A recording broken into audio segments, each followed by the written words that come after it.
Acquiring a business? BizNexus simplifies it. Access thousands of updated opportunities in our DIY marketplace or supercharge team sourcing with OmniSource, your all-in-one platform for on-market, off-market, and coming-soon deals. Scale smarter today.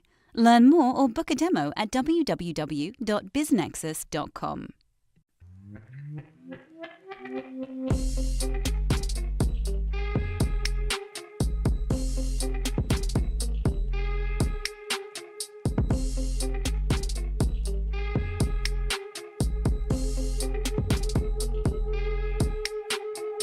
Disclaimer from the always present legal team. Podcast conversations don't necessarily reflect the views of BizNexus Incorporated. Everything you hear is informational news and updates from around the industry. We're not recommending any investments. We're not offering any investment advice. Be sure to do your own homework.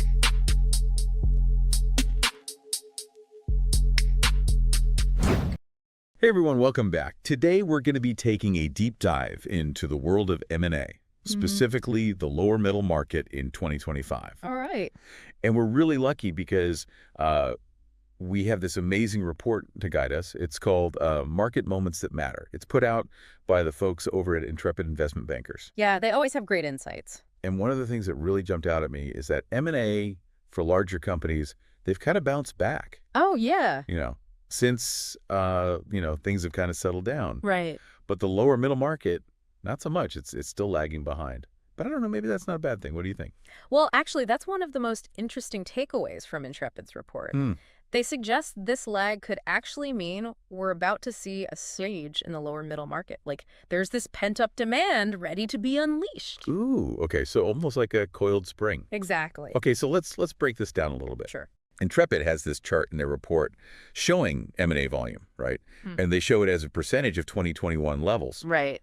And for companies valued under $250 million, it's pretty clear things are still kind of quiet. Yeah, they are. So what's behind this lag? I mean, why is the lower middle market so slow to catch up? Well, the lower middle market, it often marches to the beat of its own drum. Yeah. It doesn't always react immediately to like those larger economic shifts. Right. But what's interesting here is that this lag, combined with like the increasing demand we're seeing, plus, borrowing conditions are becoming more favorable. Well, it could actually create a really busy year for anyone operating in this space. So it's like a hidden opportunity almost. Yeah, I think that's a great way to put it. There's a lot of potential energy building up. Interesting. Okay, so let's talk about the whole financing side of things. Okay. Because, how deals get financed, it's changing, right? Intrepid's report, they point out this pretty significant shift in 2024, like non-M&A financing. It actually dominated the market. It did. Making up like 50% compared to leveraged buyouts. Yep.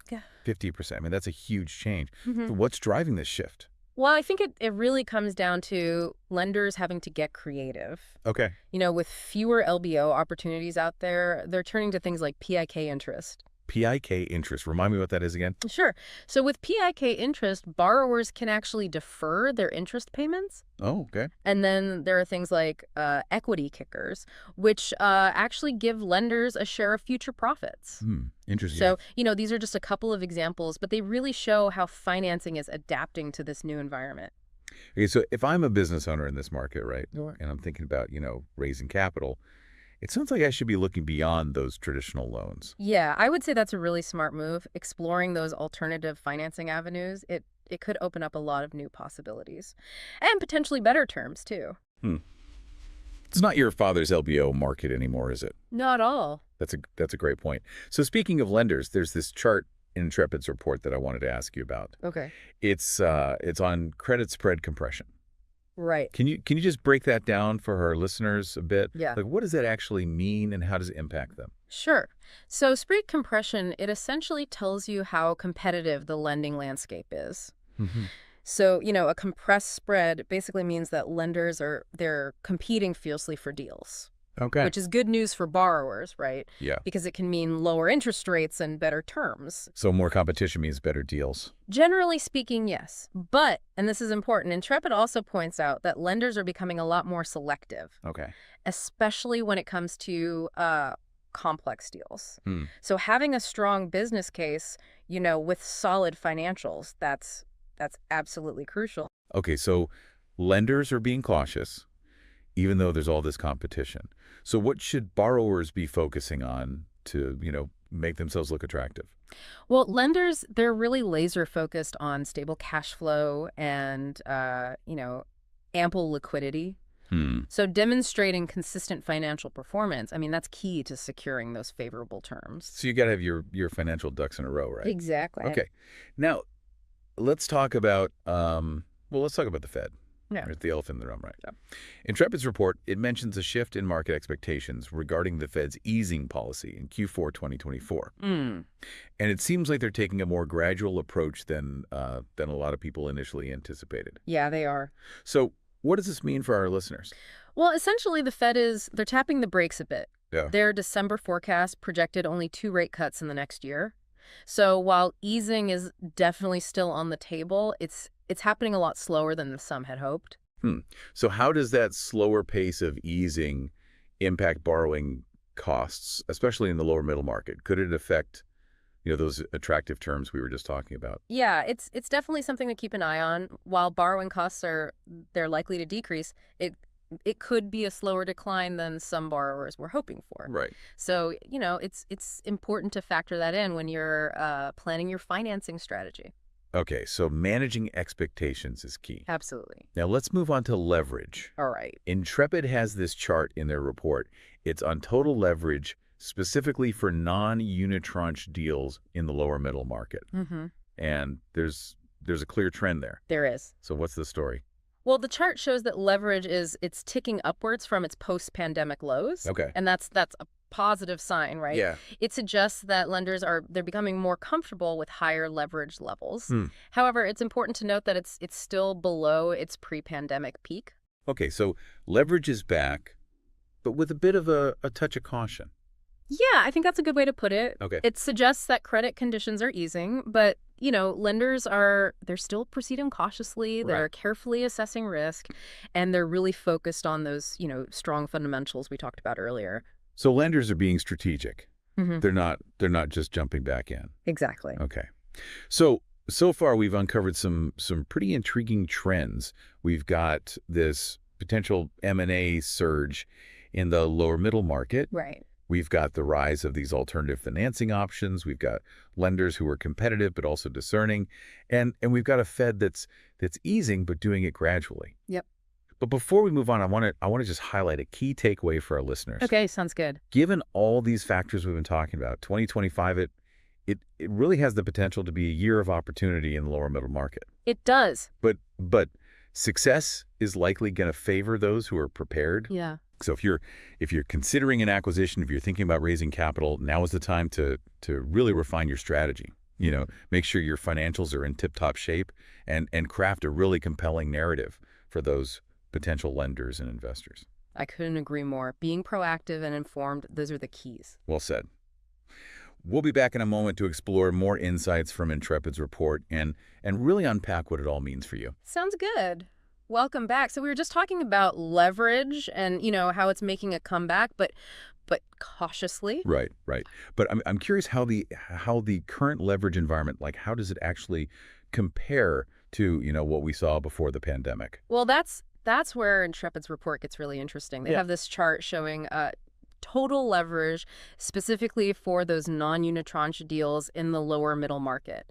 And it shows that while leverage is rising, it's still not quite back to those pre-pandemic peaks. So there's room to grow, but lenders are still testing the waters. Yeah, I think that's a great way to put it. It's like they're dipping their toes back in, but they're not diving in head first. Makes sense. They're being cautious. Absolutely. They're really mindful of all the potential economic uncertainties out there. Right. And so they're looking for businesses that have, really solid foundations, stable cash flow, strong liquidity. Those are the things that are going to make them feel more comfortable. Okay. So for our listeners who are, maybe thinking about making an acquisition or raising capital, what's the key takeaway here? Well, I would say that, 2025, it really presents this unique window of opportunity in the lower middle market. You've got this convergence of factors, right? It's creating a really dynamic environment. It's like all the pieces are aligning, but there's still that element of caution. Exactly. So being prepared, that's key. What steps can our listeners take to really position themselves for success in this kind of market? Well, first and foremost, you gotta sharpen your strategy. Make sure your financials are in order. Right. And then, build a really strong narrative. Oh, okay. One that's going to resonate with potential lenders and investors. So it's not just about the numbers, it's about the story you tell. Yeah, exactly. And don't forget about those alternative financing options we discussed. Right. Explore those avenues. They might open up some new possibilities. So adaptability, preparation, those are essential. Couldn't agree more. Okay. So we've been talking a lot about Intrepid's insights. Yeah. But I want to take a moment to talk about Intrepid itself. Sure. I mean, who are they? And why should our listeners, why should they care about their analysis? Well, Intrepid Investment Bankers, they're a leading middle market investment bank, and they have a really deep understanding of the M&A landscape, especially in the lower middle market. Okay. And their Market Moments That Matter report, I mean, it's highly respected in the industry. No, they're not just some fly-by-night firm. Okay. Putting out a report. No, not at all. They've got a proven track record of advising companies on M&A transactions and capital raises. Right. And their insights they're valuable because they're based on real world experience and data. They really understand the nuances of the lower middle market. Okay, so for our listeners out there, if you're looking for guidance, on how to navigate the complexities of M&A in this market, it sounds like Intrepid is a firm worth considering. I would definitely agree with that. Their expertise can be a real asset to any business owner or investor who's operating in this space. Okay. So we've covered a lot of ground today. I have. From this potential M&A surge to the rise of alternative financing, the evolving role of lenders. We've talked about the Fed, and their gradual easing stance and this cautious return of leverage. Yeah. But before we wrap up, I want to leave our listeners with one final thought. Okay, I'm all ears. We've discussed the macro trends, but I'm thinking about our listeners, like the individual business owners, the investors.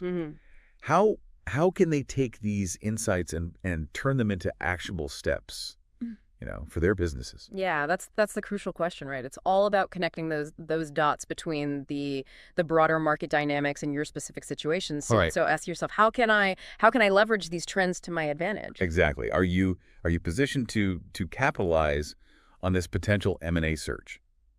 Could exploring those alternative financing options, could that unlock new growth opportunities for your business? Those are the kinds of questions that can really help you turn those insights into action. And remember, you don't have to go it alone. There are resources out there like Intrepid that can provide expert guidance and support. So don't hesitate to reach out and seek help if you need it.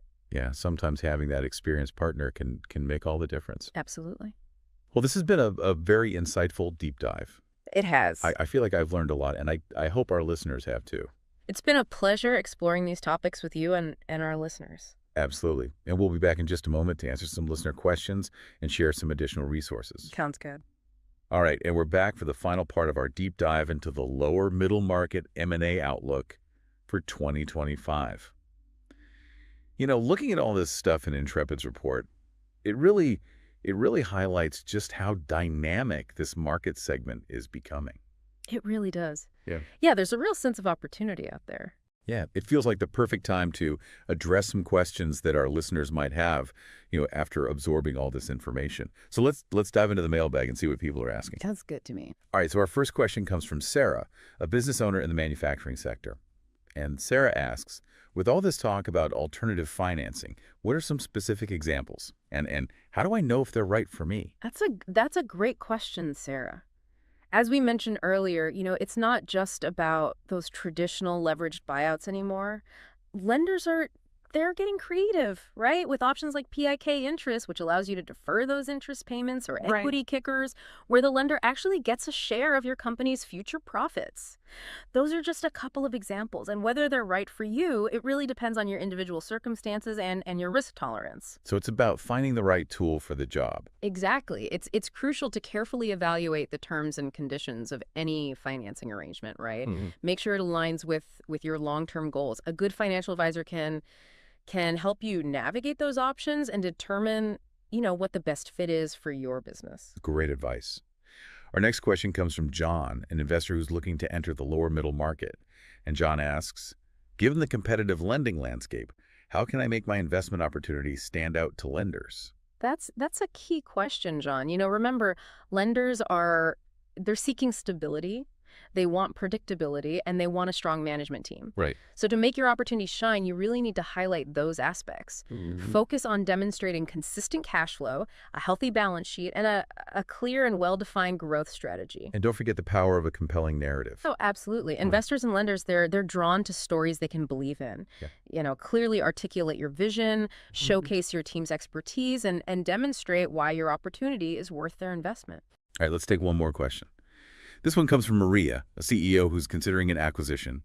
And Maria asks, with leverage returning, but cautiously, how much leverage is too much? That's the million-dollar question, Maria. And unfortunately, there's no one-size-fits-all answer. The ideal leverage ratio, it really depends on a lot of factors. It depends on your industry, your company's financial health, and your risk tolerance. So it's about finding that sweet spot. Exactly. Too much leverage, it can expose your business to unnecessary risk, right? But too little, well, that might limit your growth potential. Right. The key is to strike a balance that allows you to pursue those acquisitions strategically without, jeopardizing your financial stability. So thoughtful planning and careful consideration are essential. Absolutely. Well, those are some great questions, and I hope our answers have, provided some valuable insights for our listener. Me too. It's been a pleasure exploring these topics today. Absolutely. As we wrap up this deep dive into the 2025 lower middle market M&A outlook, I want to leave you with one final thought. The lower middle market, it's bringing with opportunity. It is. There are deals to be made. There's growth to be achieved. Absolutely. But remember, knowledge is power. Stay informed, be adaptable, and don't hesitate to seek out expert guidance when you need it. Well said. That's a wrap on our deep dive. Thanks for joining us, and we'll catch you on our next deep dive adventure. Thinking of exiting your business or taking on a private equity partner to help you grow faster? BizNexus has you covered. Tap into our network of thousands of best-fit investors, acquirers, and proven M&A advisors, and we'll help you begin the relationship confidentially on your terms, your timeline. Learn more at biznexus.com.